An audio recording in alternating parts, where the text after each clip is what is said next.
Tech Talk with Matthew Dickerson. Matthew Dickerson. Tech Talk. Sit back and relax. It's time to talk technology. Hello, Tech Talking junkies. Come on in and grab your next fix, courtesy of our dealer with a bootload of the best gear in town. It's Matthew Dickerson. I hope I haven't raised too many red flags there, Matt. How's your week been? Well, it's actually been pretty exciting, James. As you know, we went to the Australian Podcast Awards this week. Oh, yeah, I remember that.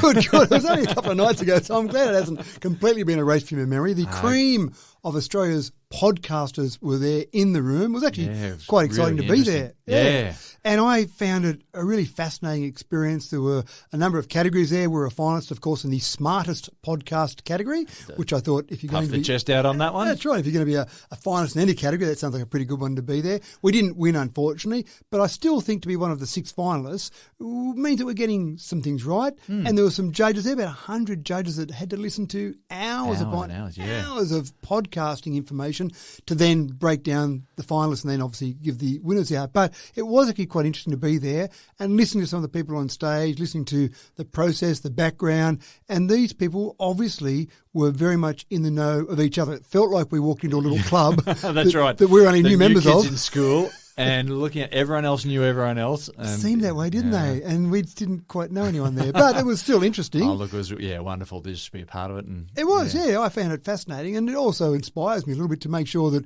we keep the quality of our podcast very high. I think it was a small tick we got to say your podcast quality is pretty high, but there might be some room for improvement there. And I'm going to listen to some of those other podcasts, some of the winners, for example, and just see how they do it, what they do better. And for our listeners' perspective, then see if we can keep improving it. Again, we try and do an exceptional job in terms of the quality, the research, the information, the background, the delivery, all of that. But if we can make it better in any way, shape or form, we'll obviously try and do that. So we can look forward to some audio special effects then? Apparently, yeah. That seemed to be a big thing, didn't it, on the night? That the audio sound effects, the audio technicians, the sound engineers were a big part of the podcast. So, a little asterisk next to me there to go, improve that part of it, Matthew. Wow, this is going to become a real full-time job right now. That's all right. Bring it on. Yeah, that's right. Yeah. Anyway, good fun. Good to be part of it, and hopefully we can keep delivering that quality content to our listeners. Today we'll see how one lucky patient in the UK has picked up a new 3D printed eye. We'll run through the best EVs of 2021, and we're going to take a look at mobile checkouts for your Christmas shopping. But to start off, we're going to take a really serious tone with this first story. As we head into the festive season with a greater need than ever to let our collective hair down and wash away the 2021 blues, it's a sobering thought just to know that 30% of all the fatal car accidents here in Australia have alcohol as a contributing factor. But that's small potatoes compared to the US, where 28 people per day are killed on the road by drivers under the influence. That's at least 1 per hour, folks. No surprises that President Biden has stepped up with some legislation in response to this terrible statistic. Matthew, what has Biden done now for society where the need for unlimited freedom is responsible for literally hundreds and thousands of needless deaths? It is actually quite interesting, James. When I was young and we were getting our licences, people did actually drink drive and we didn't think about it that much. Yeah. Random breath testing came in, of course, and people were more worried about losing their licence than maybe injuring or killing someone. But I thought we'd gotten much better as a society where we didn't drink drive. I don't know anyone in my circle of friends that would even contemplate getting in a car, even if they weren't sure, if they'd had a couple of drinks and they thought I might be near the limit, so I won't get in the car. And I found all my kids, when they've gotten their driver's licence, it's just not a question. If they're taking the car out that night, they just don't drink. You just make a plan B, like the ad says, right? Absolutely right. So it is surprising that people still do drink. But Biden's actually said, let's use technology to solve a problem. And I love that. I love the fact that anyone that says let's use technology to solve a problem is on the right track, because we can solve so many problems. Irresponsible humans doing silly things and injuring each other, sure, that's bad. Maybe humans can solve that problem. No, let's use technology to solve that problem. So he's actually going to mandate, and he's already signed it into law.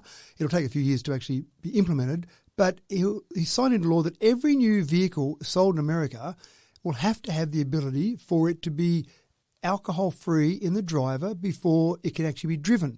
Now, the alcohol limit... This is amazing technology. It is, absolutely right. Now, the alcohol limit in America is 0.08, so it might need to be modified for around the world. We're obviously 0.05 here in New South Wales.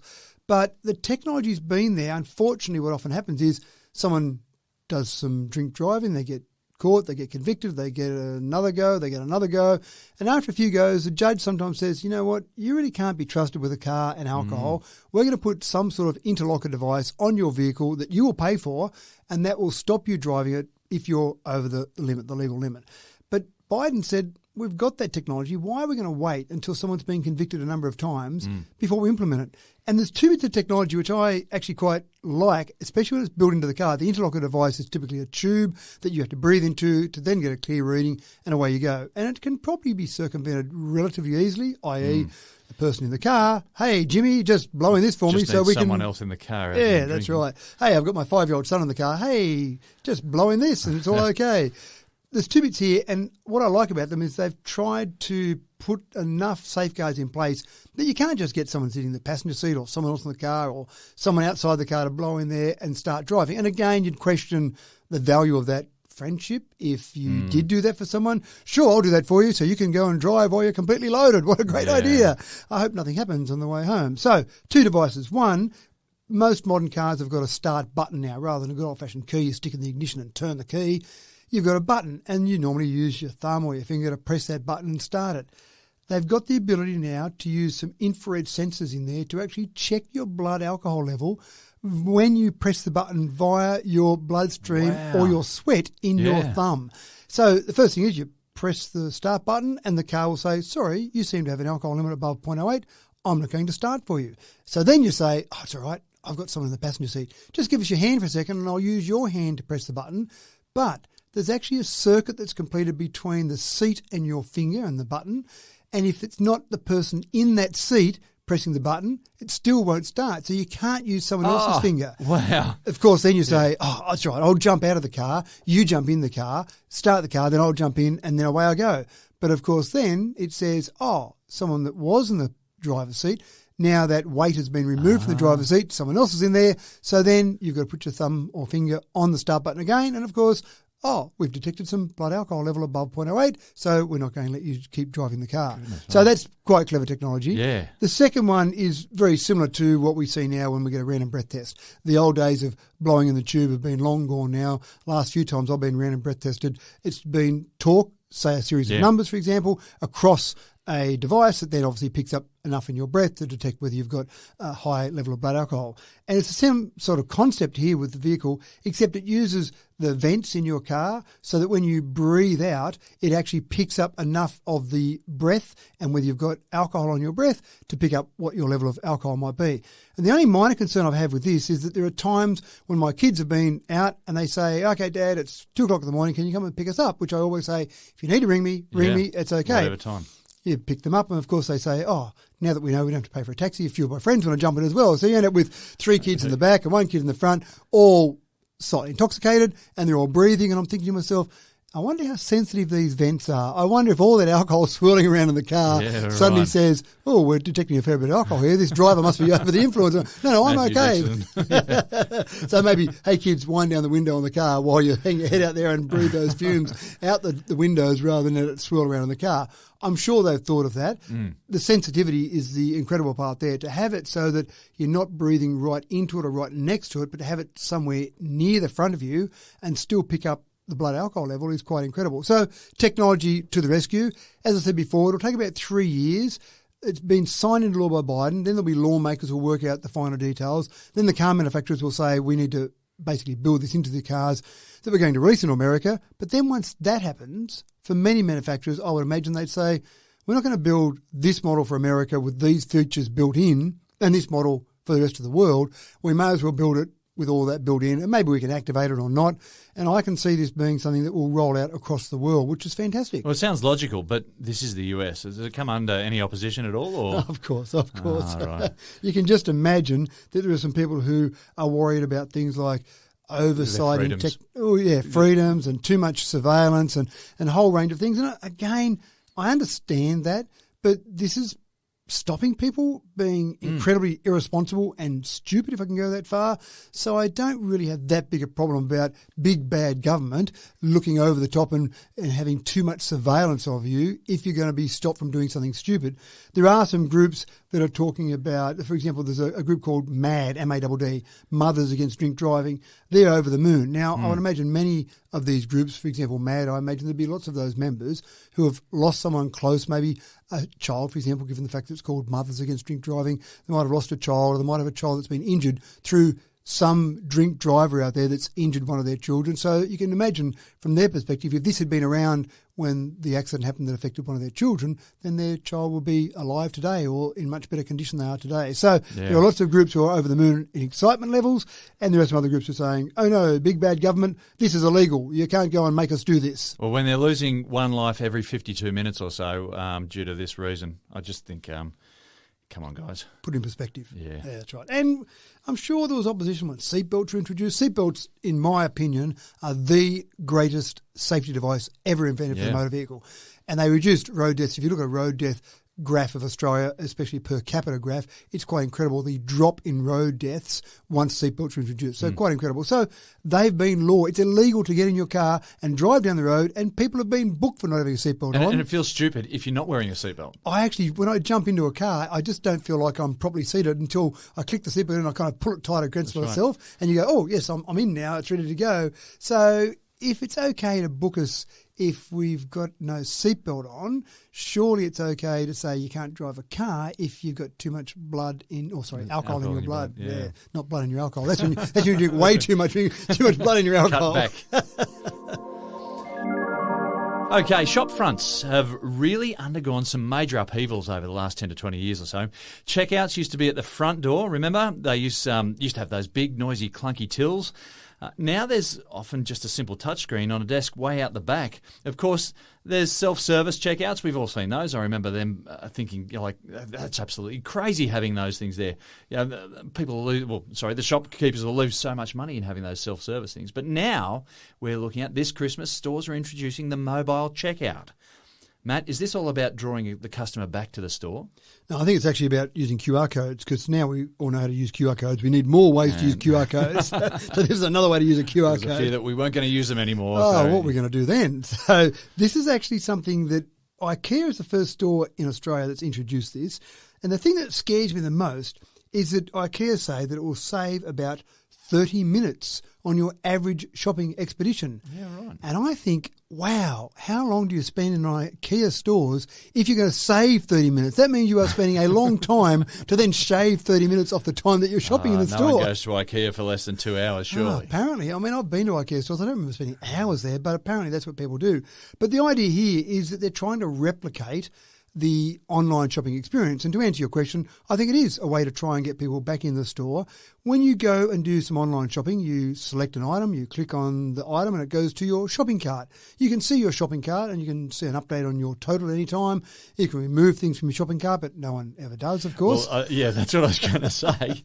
Yeah. Is this a case where impulse buying is just accelerated? Yeah, I think quite possibly. But the idea here is that you will scan a QR code in. You'll have an app. You'll scan the QR code as you walk into the IKEA store in this example, and you walk around the store and you'll say, I'd like one of those. You pick it up, you scan it on your phone. It goes into your shopping cart on your app and goes into your physical shopping trolley as you walk around.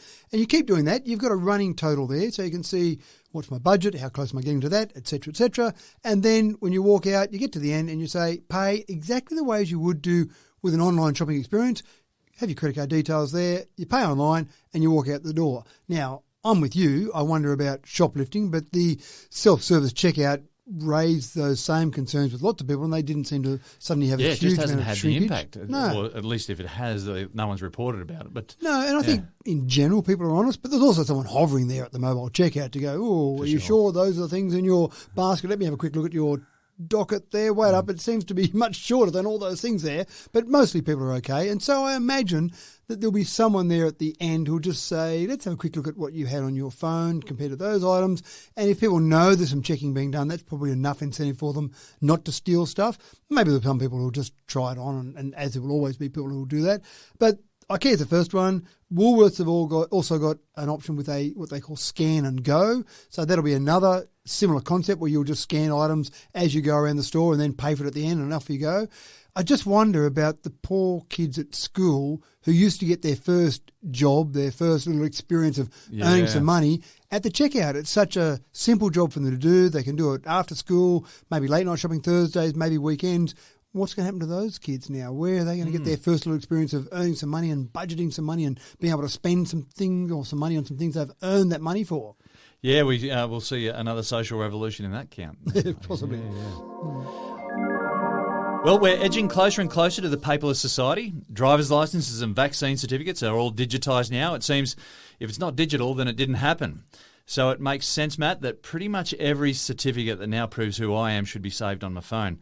And that even includes my birth certificate. Yeah, and the birth certificate's a classic, isn't it? We used to have, or we still do have, a spot in our house where the birth certificates are kept because when your kids are growing up, we need to register for soccer or netball or little athletics. Where's your birth certificate to prove your age? And, of course, we always had them there. Kids scan that in the old days or take a photo in the modern days and send it off. And, of course, then the next time you look, it's not there. Hold on. Who had this birth certificate last? Where is that one? Oh, no. Oh, I had it in my room. I just put it under some papers somewhere there, I think. So finding the birth certificate is always the challenge. And so as you get older, when you don't have your parents looking after it for you, which I don't have my parents looking after mine anymore, James. I'm very proud of that. Okay. But when you have a birth certificate, a physical birth certificate, it's always a bit of a challenge keeping it there. The New South Wales government has now said that the Service New South Wales app is working so well for our driver's licences, and once the pandemic came along, or this pandemic came along, then suddenly it was useful in things like a vaccine certificate, things like checking in. Well, what else can we do with it? So as of next year, you'll be able to have your birth certificate in your Service New South Wales app. Will my birth certificate be all sepia toned and sort of a bit frayed at the edges with the old 70s type print that they had? Look, I'd hope so. I'd hope they replicate the original from all those years ago. Yeah. With the old typewriter typing across it. Yeah, just give me that nostalgic feel about it. But yeah, so it'll be your birth certificate. That's step one. But then it'll move on to things like, for example, a diploma you might have received, a university degree, a certificate, a trade certificate, Duke of Edinburgh Award, Surf Lifesaving Awards, all those various certificates that are issued. And some of those seem like they're a bit bigger than just state issued. For example, university degrees aren't issued by the state. They're issued by a university, but backed by the federal government. So some of those things that are a bit wider, a bit broader than just the state, but they're still being fed into a state-based app, which makes a lot of sense. At some point, I expect that the federal government will say, why are the states running different certificates different apps in different states? Maybe we should just consolidate that into one, because why in New South Wales do you go across the border to Queensland and then suddenly you've got a different app, or will that app be accepted in that particular state? So it seems like a federal approach is needed. The last thing I think that'll be really tricky for them is they've talked about even getting to the point where your passport is available digitally on some app, whether it be Service New South Wales or whatever it might be. But I just think then, apart from getting the federal government involved, you want other countries involved. Wow. Imagine flying into a country where maybe they're not as friendly as we might hope them to be, and you say, oh, here's my app, here's my passport, and they just laugh at you and say, sorry, where's your passport? You're not coming to this country without your real passport. Back to departures for you. That's right. Yeah, and maybe you could get some stamps all over your phone as well. That's right. Just go soften your stamp that phone so you don't crack my screen. But it is interesting to see all of these things happening. And they're happening, I think, very quickly. And again, we've talked about COVID-19 has increased our uptake in technology in a whole range of areas. This is another one of those, because I just don't think, the driver's licenses were in before COVID-19 came along. So that had already started. But the uptake was fairly low. It was a few trials were rolled out and a few people were trying it, and that was okay. But now we're at the point where we've got around 2/3 of people in New South Wales have got their driver's licence on their phone now. So that's been much higher. Pretty rapid. Yeah, much higher than I ever would have thought it would have been if there hadn't been a pandemic popped along. Well, it also saves you having to carry around that bit of plastic as well that takes up space, and it's makes your phone case swell out. That's right. It's got a big fat thing in my pocket there that you just got to carry around with you, all your credit cards and stuff. Getting rid of all that. Exactly right. And it is at the point now where it's very rare for me to leave my home with anything other than my phone. Often my watch is enough to get me by for most things, but your phone, typically, you've got your credit cards, you've got your driver's license, you've got the things that you need to do most things in society. I do have a problem with motels. Some motels still struggle when they do the pre-booking. They want a credit card to do that pre-booking rather than a tap with a phone or a tap with a watch. So I've been stuck with that sometimes before, where I've actually had to pay for everything before I started, and then they credit some back and it gets a bit complicated. So that's the only area where maybe motels have just got to fine-tune that digital revolution. And, well, I guess we're going to see if it's not digitised, then it didn't happen. Exactly right. Social media platforms are the feeding grounds for trolls. We all know that. Of course they are. A troll can pretend to be as big and brave and dangerous as a T-Rex without any risk on their own personal well-being. And anyone on the planet can be a target. It's a coward's paradise out there, yet it's so destructive to anyone who isn't 100% Teflon coated. So our PM is stepping up the plate, and he's got a proposal to implement defamation laws to force social media platforms to expose these parasites. A step in the right direction, Matt, but is it even within the realm of possibility? Well, the Australian government has taken on some social media platforms recently. We know about the issue with news, actually paying for some of the news that social media sites were using, and the federal government dug their heels in on that, and finally they got a victory for those news outlets, the organisations that are providing the news for those social media platforms. So well done to the Australian government with that one. This one's an interesting one, and I'll just quote from the Prime Minister, and he said, "The online world should not be a wild west where bots and bigots and trolls and others are anonymously going around and can harm people.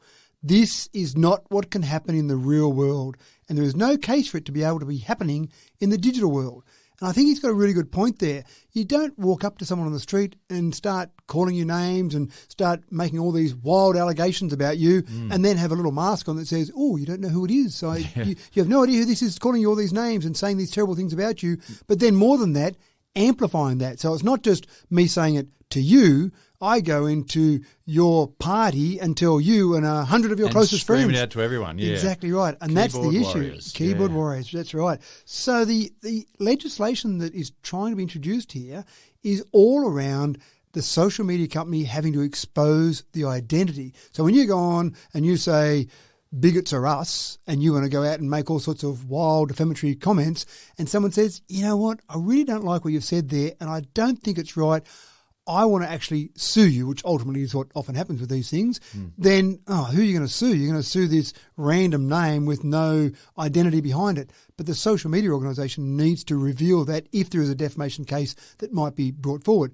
Now, the big question here is, does the social media company know who that person is behind there? Because you can so easily go and create a fake profile. I've got people that I know that boast to me about the 30 or 40 different fake profiles I've got because they try and influence a narrative. Yeah. So the next step will be, if this legislation is at the point where the social media companies go, "Wow, we're going to have to deliver this whole idea that the Australian government's asking for," we better make sure we know who these people are, because it's no good us saying, "Oh, here you go, here's how they're registered," and they go, "Well, that email address is just a dodgy one that's been made up and you've got no way of knowing who it is." So they'll have to change the registration process. Now, imagine what they'll do is they'll have some sort of process where you'll only be able to do it, for example, with a mobile phone. That'll get a text message that you go back and link to, because it's very difficult to get a mobile phone and be anonymous. You've got to have some form of proof of ID to create a mobile phone, so you don't get burner phones, as they would call them in the movies. So there might be that. There might be an email, but an email address is pretty easy to create. People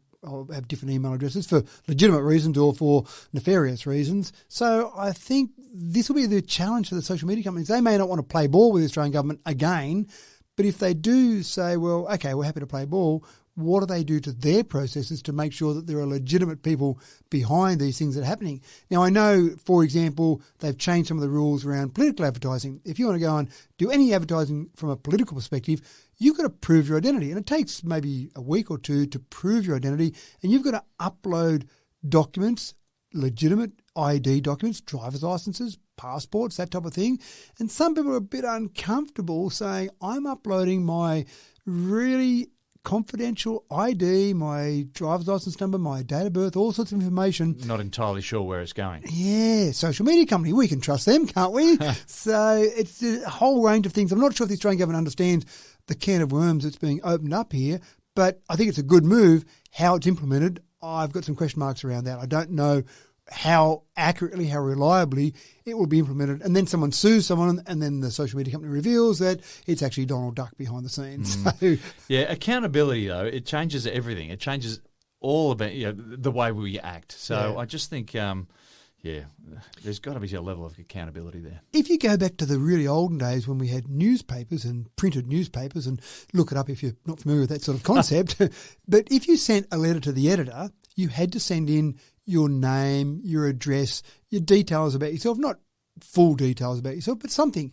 Now, I don't know that those newspapers ever went to that address and knocked on someone's door to see if that person really existed there, but it just made people think, if I'm going to put my name and address to this, I better be confident with what I'm saying. Now, they didn't publish your name and address. They would always say, address withheld, and it was just a way for the newspaper to have some safeguard there, that was someone legitimate behind it, rather than people creating all these fake names and sending them in. But every now and again, they would go and look at that address, and they'd found that address was the rubbish dump, or some address that didn't exist, for example. But that was kind of a little bit of a way for newspapers to have some legitimacy behind the comments that were made. This is probably something similar. It may not be perfect, but it may just put some little blockage there before people just go crazy. That's all right. It's going to make a change from the floodgates that are open currently. Yeah. Exactly. Analogue clocks, folks. Do you know any kids who can't read them? I certainly do. I'm not convinced that my own offspring would get it right 100% of the time. And anything is easy if practiced enough, sure, but that particular skill, reading analogue clocks, is dating pretty badly these days. I reckon my boys and their mates would probably argue that reading analogue clocks is not easy. Well, it's taken quite a bit to teach the artificial intelligence software, hasn't it, Matt? It has indeed, and I'm with you. I've got one of my children in particular who just doesn't seem to know how to read an analog clock, and just the subtleties of the hour hand and the minute hand, especially when they're similar lengths, and then using some common sense, dare I say it, to work out, that couldn't be right with that hour hand and that minute hand there and there, so it must be the other way around. That's all interesting, but it's a skill that kids are losing. Well, there's some thinking there that's got to really happen. You've got to do some computation as you just glance there at the clock. Yeah. Of course, we can do it because we were brought up with that, but... And throw the second hand in, and that's another whole doozy in there, isn't it? But at least it's moving a bit faster, so you can normally work that one out. But yeah, it's becoming much less of a common skill. It is, absolutely right. Some researchers at the University of Oxford wanted to work on that whole concept, not because they thought it was a skill that was being lost by kids, so they needed someone else to do it. It was really an experiment to see whether or not they could get some artificial intelligence to not only just read a clock, but to use some of those subtle contextual items to work out exactly what time it was. And they haven't got it quite right yet. They've got an accuracy level of about 74 to 84% on average, which is probably better than my daughter, to be honest. But they've got this whole concept where they've fed lots of pictures of analog clocks. They've fed them at different angles. They've fed them at different times with, again, those hour and minute hands, and different clock faces that have similar length hour and minute hands. I don't know if they put Mickey Mouse faces in there as well and had the arms of Mickey Mouse going around. But with all that information, they've been able to get the artificial intelligence to get it right, as I said, that 74 to 84% of the time. But it's really a tick next to how far we can start to go with AI, how far we can get to the point where you can bring other information into that idea, that thinking idea, that idea that you're using extra information and feeding that into just a raw picture. And so they look at the picture and they go, well, hold on, I know that and that don't go together, and that's how it should look. Therefore, that's the exact time, fed back obviously in a digital format. Well, artificial intelligence is an industry that's really growing in leaps and bounds. And when you think about it, reading an analog clock, it's predictable. So there's patterns there that should be predictable. So we should be able to get AI to read a clock. However, as we're seeing, it's not that easy. Yeah, it is pretty difficult. And this is all about just trying to develop AI in a whole range of different areas. It might be something that's developed here in teaching a computer to read a clock that then is used to make a car drive properly, because it's all about those subtle things. And what I love, James, is that we are really intelligent. Not just you and I, but we know that. But the whole human race is actually really intelligent. And the things that go on in our minds are quite clever. And if we look at a clock, because most clocks that are analog don't have AM or PM on it, we don't realise, but we're vaguely aware whether we're in daytime or nighttime. Yeah. And if we see 2 o'clock on an analog clock, we're pretty good at working out whether it's 2 a.m. or 2 p.m, mostly because we're probably asleep at 2 a.m, but we know that that's just one little thing that we don't have to think about. We don't go, there's ambient light around the place and you can sense. Yeah, we don't say, oh, it's 2 on there. Gee, I wonder if that's AM or PM. It's not a thought process that happens because we just do it naturally. And the same with the minute and the hour hand. We understand positions of where they should be and where they can't be because of the way the gears on a clock would work. So we just feel information in without thinking about any of that.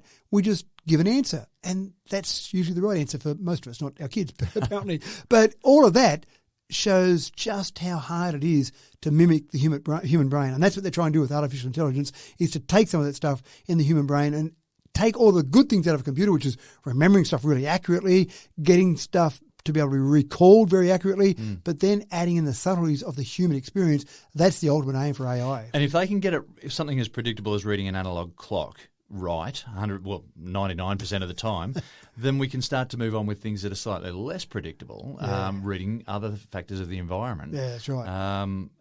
Which we're doing to degrees in other fields. But, artificial intelligence is a really, really interesting field right now. It is, absolutely right. And again, I see the first example, we'll see if that is with cars, but then you might start to look at medicine. Lots of researchers working on results and looking at those results and see what they mean. AI with the right inputs can say, well, have you thought about joining these 3 dots together and ending with this solution? And humans go, wow, that was great. Combinations of symptoms, subtle or really unsubtle, yeah. And again, that ability for a computer to recall so much data, whereas a human, you go and see the doctor and say, hey, doc, I've got this little spot on my arm. The doctor is, without realising it, going through all this information in their head to say, well, in all the study I've done and all the information I've got and all the potential problems I see with that, this is what it could possibly be. But a computer doing all of that, recalling all the information out there and then adding in a bit of AI, wow, the ability to diagnose a problem would be incredible. Yeah. Not trying to do doctors out of a job at the moment. 3D printing is a modern marvel. We all know that. We've gone now well past trinkets and ornaments, though. We're talking about printing houses now and infrastructure in past episodes. 3D printing is all about machine parts and prosthetics these days. Well, get a load of this now, folks. A British man has just received the first prosthetic eyeball. Matt, Steve Austin, the $6 million man out of the 70s, just got a whole lot cheaper, I guess. Yeah, that's right. I don't know how much this eye is worth, actually, but probably not $6 million. But it doesn't have the cool noises like Steve Austin. Yeah, the ones, that's right. Loved it. But with someone with a prosthetic eye, and unfortunately it doesn't replace the eye, it doesn't work, it's still a prosthetic, but someone normally having an eye that was made to put in the place of their real eye. A glass eye, yeah. A glass eye, yeah. There's so much work that goes on with hand painting it and trying to get the subtleties right to make it look like it's a normal eye, because people don't really want to highlight the fact that one eye doesn't really work at all and the other eye is okay. They want to just go in society and have people treat them normally. But this prosthetic eye, the idea here is it will take a photo, or they'll take a photo and a scan of your good eye and then feed that into some AI and let it 3D print an eye that is so close to the real one that they showed it to people, the real eye and the prosthetic eye, and they couldn't tell the difference most of the time. They were just identical. So you're looking at someone, they've got their fake eye in, and people are just treating them normally rather than saying, oh, wow, what's the problem with your eye? Why does that eye look so different to the other eye? Again, part of the thing with 3D printing is we've talked about big things like houses, as you mentioned. Little things, one of the great things about it is they can do them quickly, but they can also do them customized. So they can say, we'll take a scan of this eye and then 3D print that eye, and it'll be just that eye, just for that person. Next eye comes along and it'll do the same thing. In the old way, it would have been a standard eye that they then, as I say, hand paint or try and get as close as possible to the real eye, but never quite the same. So this particular gentleman, 47-year-old over in England, he's basically had the first prosthetic 3D printed eye, and he's out there wearing it now, using it, and he thinks it's absolutely wonderful. So it's a big breakthrough, and I think we'll see more and more prosthetics being printed, 3D printed. We know that people have bits and pieces of their body 3D printed all the time. It's just amazing, this field, as far as prosthetics go, and it's exciting to see what is possible to replace body parts. Yeah. Now, having said all that, it still takes a couple of weeks to produce this, but that's much better. The old eyes would take at least 6 weeks, sometimes a couple of months to produce, but this still takes a couple of weeks to feed that data in, get all that information from go to woe, it's a couple of weeks, but that's so much better. And again, they don't have to do much with it afterwards because it's done. It's 3D printed. It's ready to go. And if it needs replacing or if you need multiples or whatever, you can, I guess, just work off the same program. And, yeah. Presumably all the information is still stored there. Yeah. If it gets damaged or something happens for whatever reason, I'm not sure if prosthetic eyes need to be replaced on a regular basis. I don't actually know anyone with a prosthetic eye, so I haven't really talked to anyone about it. But if it was something like that, then I imagine it would be, hey, you can order a new one. Sure thing, it'll be there in the mail next week. Wow. Have you been planning a trip to Antarctica, but the slow internet always held you back? Me too. Matt, the good news is in, though. An undersea cable is going to bring speedy internet all the way to sunny Antarctica, I believe. Absolutely right. And it is something that we've talked about before. We talked about in the UK, £5,000 difference for a house with digital fibre connected to the house compared to not digital fibre. We didn't go into how much cheaper houses were if there was no internet connection there. In fact, no internet connection to the whole continent. So I reckon housing in Antarctica is pretty cheap at the moment based on the internet connection alone. At the moment, though, if you look at a map of undersea data cables across the world, there are 436 cables under the oceans of the world joining various continents together. In 2021. I wonder what that's going to look like in 2030, 2040. It is amazing. And it wasn't that long ago when I was not very old, I'm talking a couple of years old, my eldest brother moved to America and we used to have phone conversations with him because I didn't know him very well. By the time I was old enough to remember things, he was already gone. So you'd have conversations where you'd say, "Hi, Phil," and then you'd wait, because it would go via satellite, and then you'd think he hadn't heard you. "Are you there, Phil?" Meanwhile, he'd started answering you. "Yeah, I'm here, Matt." And it was a very stilted conversation until you learnt how to have an overseas conversation. And you didn't go quite as far as saying "over," like a two-way radio might, but you got to that point where you made definite stops so that people knew that you'd finished. Obviously, that was going up and down, 36,000 kilometres up and down geostationary satellites, but then they started laying undersea telecommunications cables, and suddenly it was much quicker to go 14,000 kilometres direct rather than 36,000 kilometres up and down. Yeah, it's an amazing technology. And just to think that you can have a cable that runs between here and the US. Yeah, it's incredible, isn't it? Yeah. So you didn't have those big pause, those big, large amount of latency there. Obviously with internet, you've got lots of data cables running around, and we're not talking so much about phone conversations, but that still happens. But it's all this data that's running around the world. And so Antarctica has missed out on this. That's been the big issue here. They haven't really had the demand, the population demand in Antarctica. Not enough Antarcticans. No, that's it. You need more of those to actually demand this.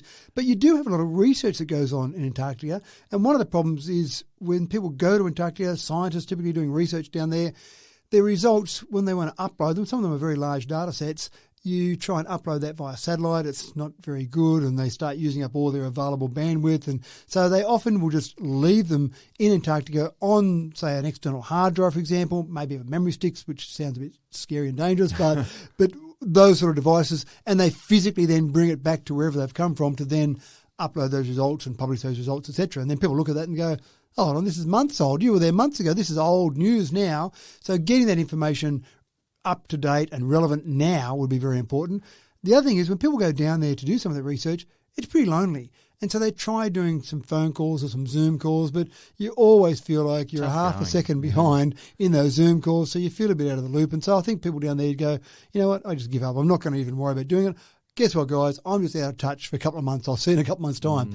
This would be huge to actually get to the point where you had a decent undersea cable where you could have low latency, high-speed internet connections, upload those results, have people keep in touch. It's enough for me to get excited enough to say, I'm going to book a holiday there soon. Fantastic. Yeah, we're living in an age of need it here, I need it now, and it's got to be instantaneous. And, well, there's no escape from that. One of the jokes that some of the scientists that have been there have said is that on the International Space Station, you actually have better internet connections than Antarctica. So surely, and there's not a big cable that runs up the International Space Station, so surely we can do better than that. And hopefully we will, and it won't be too long before we'll see them connected.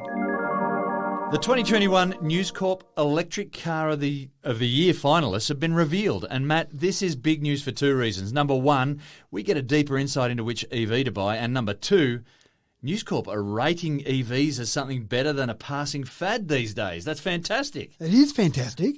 And the really exciting part is they've actually got their own category. News Corp have normally done car of the year. They've got different categories, SUVs, hatchbacks, runarounds, whatever it might be, normal sort of categories you see in any car of the year awards. But they've now got to the point, finally, where they've said there are enough EVs in the country that will have their own category, and then the winner of that category goes in against all the other finalists in all the other categories to see the car of the year, the overall car of the year. Yeah, okay. So before I do reveal the 5 finalists... The winds of change are blowing. It's great to see. Oh, it is. And they'll happen very quickly, James, without a doubt. One of the things that's disappointing is there's no Tesla in this final 5. And they did explain that, given the fact that you've got one manufacturer that sells 60% of the electric vehicles in this nation, you can understand that they might be accused of some sort of bias if they don't include a Tesla in there. But it's all about the cars that have come out in the year, and they obviously have a definition of when that year starts and finishes. So Tesla didn't have a new model that came out in that year. So they said even though they sell 60% of the models that are sold in this nation, well, it didn't actually qualify for the criteria to actually have a new car in that year. Wow. Yeah. So they had to make a bit of a deal about that, yeah? They did. Almost an apology. Well, exactly right, because people would look at that list and they'd say, well, hold on, none of those are as good as my Tesla, and everyone's buying a Tesla. Why aren't they in there? So they did actually make mention of that, and I don't know there'd be many times in any car magazine, any car rating, where they'd actually make special mention of a vehicle they're excluding from the judging process. So it does give you a bit of an indication of just how popular the Tesla is. Well, Tesla fans are big Tesla fans, aren't they? You're either in Camp Tesla or you're not. They are.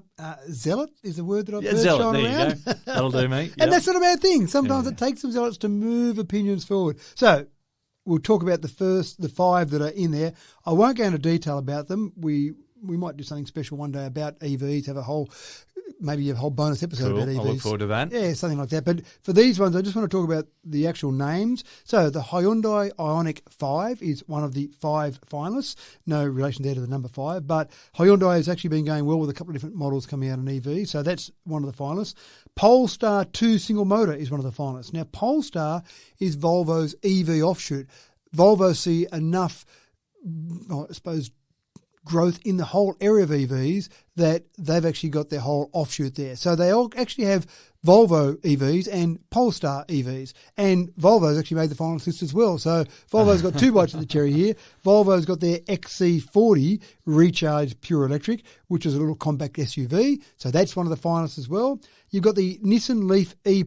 Now, my daughter's got a Nissan Leaf, not the E+. The E+ basically is a longer range version of the Leaf. I owned a Leaf many years ago, the first version of the Leaf. I thought it was quite a good little town runaround, and my daughter loves her Leaf. She calls it Leafy Weefy. She's got a little label for her keys hanging up in the office with the Leafy Weefy on it. And the last one is the Porsche Taycan Turbo S, which I find really interesting because they still have the Turbo name or the Turbo moniker in there, even though the Turbo obviously refers to a device that attaches to an internal combustion engine. I just think they've used the word turbo in there. It's got good implications. It does. It seems like that's fast. It's a turbo. Or you've got an EV. Have you got a turbo EV? Oh, yes, I've got a Porsche Taycan turbo EV. So that's one of the ones on the list as well. A fair bit of variety in there, a fair bit of variety in prices. I know you're talking about probably anywhere in the range from, say, $50,000 up to, maybe $350,000 for the Porsche. Yeah, so a bit of range in there. We'll keep you up to date in there in terms of what's happening with there when they announce the winner of that. And other different magazines or different organisations that have their finalists getting towards the end of the year, they might have some winners of different categories.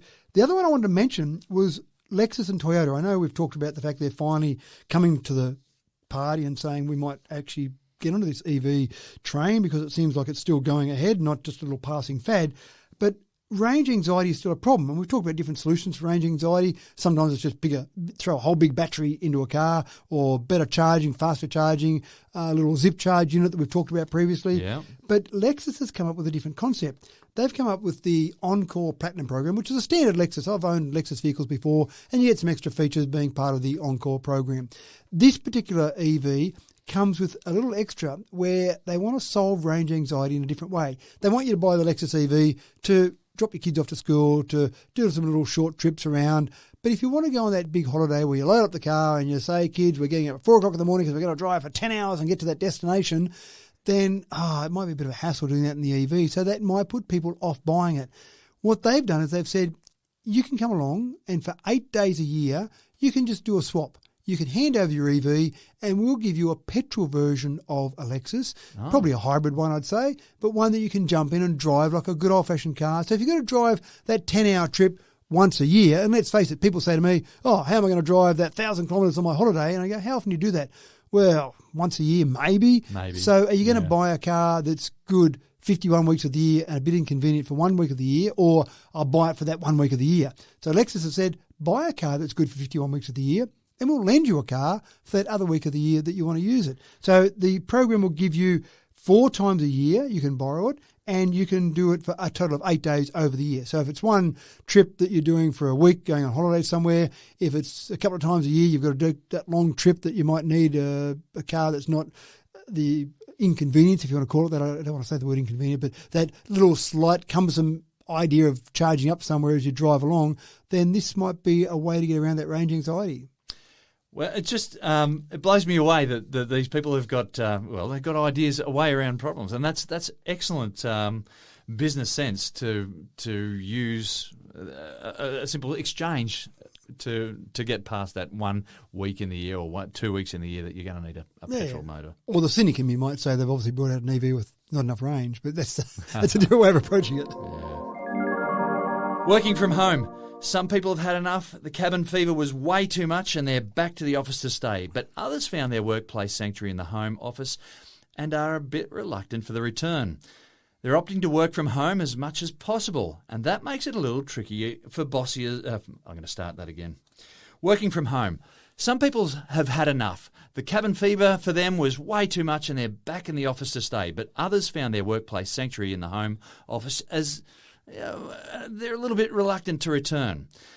They're opting for work at home as much as possible, and that makes it a little trickier for bosses to supervise.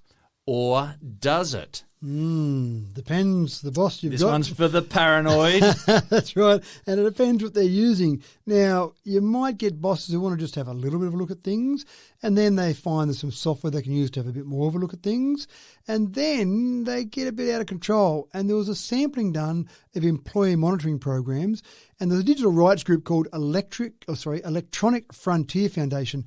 They found that 9 out of 10 products that it reviewed could be made invisible to the people being monitored. So you might have your workplace issued notebook and they say, James, here, you're a valuable employee. Take this notebook home and you can use it at home and just stay at home and work if you like. And you say, that's fantastic. Thank you very much. I wouldn't mind staying at home a little bit. Unbeknownst to you, they might just keep a bit of an eye on things. Now, how are they going to do that? What are the tools they're going to use? The first one is just tracking work time on your computer. Now, they might see in the office that you spend 5 hours a day on the computer and then you're at home and you're spending 2 hours a day. And they might say, James, we don't think you're being as productive as you were. You're not spending much time on the computer. Can you increase that time a bit? Or conversely, let's be on the employer side here for a moment. You might be spending 10 hours a day on the computer. And they say, James, you're working too hard at home. Just take a bit of a break. Take it easy. So that's one that you think, well, that's pretty harmless. It's just a bit of time being tracked. So I can live with that. That's okay.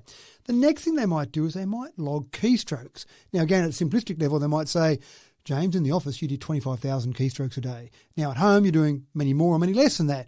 But the scarier part is not just counting keystrokes, they can log keystrokes. But tracking your keystrokes. So that can mean when you go into your banking software and type in a password, that password could be fed, every keystroke could be fed through to your employer. When you sit there on your email and say, I want to send off a really angry email to my boss, and you type it in and then go, I feel better about it now, I won't click send, I'll just delete it. The boss might have seen every one of those keystrokes that you typed there. So that starts to get a bit scary, a bit creepier. And I don't think bosses have a lot of time to sit there and look at every keystroke, but maybe some do. So that's a bit scary. Then they might start saying, well, all your emails go through the work email system. We'll just go and take a sampling of those emails, look at those. We might start monitoring every app or every website you do, every website you look at. I'm sure most of the time it's innocent, but if you spend 8 hours a day on Facebook, on some sort of social media site, your boss might want to question that. But then when they start looking at the sites you're going to anti-vaxxer sites all day. What do you really want to say about the vaccination policy of our company? So there's things there that you start to get... All your sites have got the backing of QAnon or something like that. That's right, yeah.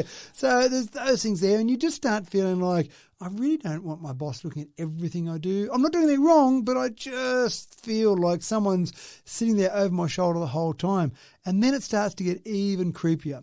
There's a program in particular that will take a screenshot, a random screenshot from your computer, or at random times more accurately. And so it might be every 5 minutes, every 10 minutes, every set amount of time during the day. And then at the end of the day, your boss gets a little video, 30-second video of your random screenshots during the day. So if you're unlucky and you spend all day working and you only spent that 1 minute on that porn site, that might be the time when the snapshot goes through to your boss. And then they start thinking, the bosses are looking over your shoulder and wondering why there's so much skin. That's exactly right. It's a bit like your boss just happens to walk behind your computer going, oh, what was that site I saw? I don't want to see that sort of stuff. Which is fine if you're working from a tanning salon, but you're probably not doing a lot of time on the computer if you're in a Probably not that, yeah. And then the last one is where it just goes to creep level infinity. Activating gets worse. Activating your webcam. So you're sitting there innocently working away, and meanwhile the boss goes, I'm just going to check in on James and have a look what he's up to. He checks in on James and you're sitting there working away studiously. So that's great.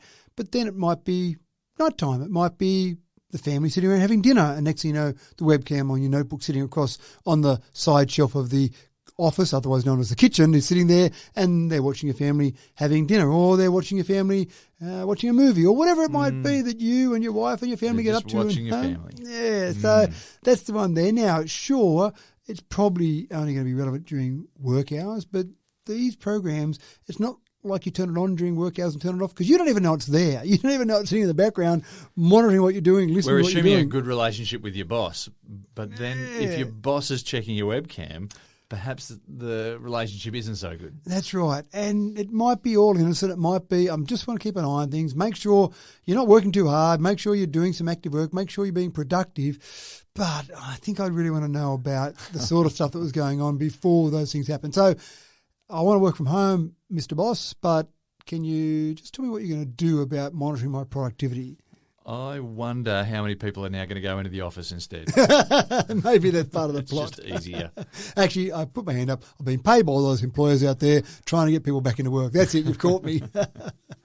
And on that note, folks, it's time to pull up stumps on yet another episode of Tech Talk. Thanks for joining us again, and we hope that you're not too paranoid now about how many keystrokes you just made on your work laptop yesterday. Thanks again, Matt, for another super sneak peek for the future. And look, I just want to say there for all those employees out there, I think your boss is okay if you listen to Tech Talk during work time, because it's obviously valuable information you can use in your workplace. A lot to be gleaned out of that. And it's been a pleasure chatting once again. I'm James Eddy, and I hope you can tune in again next week. Don't forget to like and subscribe if you worked